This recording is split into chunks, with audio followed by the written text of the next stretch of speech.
તો સાબર ડેરીની સાથે સાથે બરોડા ડેરીમાં પણ ગેરરીતિના આક્ષેપ થયા છે અને આ મામલો હવે વધુ ગરમાયો છે।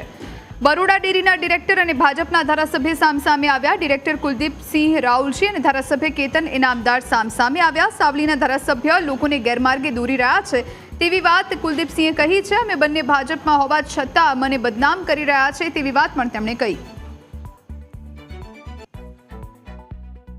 એમને મારી સાથે એમને એક મગજમાં એવું થઈ ગયું છે કે આ તાલુકામાં કુલદીપસિંહ મારી સામે વિધાનસભાની ચૂંટણી લડે 2022માં, ત્યારથી અમારે બે નાનો બનાવ છે। હું ભારતીય જનતા પાર્ટીમાં જોડાઈ ગયો, પાર્ટીનું કામ કરું છું, છતાં પણ મને એમને એ ધારાસભ્ય પણ અમુક જગ્યાએ મિટિંગમાં નહીં આવવા માટે એમના પ્રમુખ મંત્રી કે જે સંગઠનના હોદ્દેદાર છે એમને સૂચના કરે ભાઈ કુલદીપસિંહ ફોન નહીં કરતા, મને બધું ખબર છે। પણ હું પાર્ટીના CR પાટીલ સાહેબે મને જોડ્યો છે, ત્યાંથી એક પાર્ટીના કાર્યકર તરીકે કામ કરતો આવ્યો છું।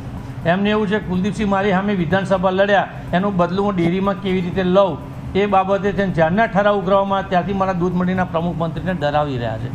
પણ મારા દૂધ મંડીના પ્રમુખ મંત્રી અડીખમ છે, મારો પશુપાલન અડીખમ છે, સભાસદ અડીખમ છે, અને એમની સાથે કુલદીપસિંહ રાહુલજી 24 કલાક અડીખમ ઊભા રહેવાના રહ્યા છે। એટલે મારો દૂધ મંડીના પ્રમુખ મંત્રી તમે કેટલું ગમે એટલું પોલીસ દ્વારા દબાણ કરાવશો, ગમે એટલું તમે દબાણ કરશો, પણ હટવાનો નથી, ડરવાનો નથી, હિંમતથી મારી સાથે રહેવાનો છે।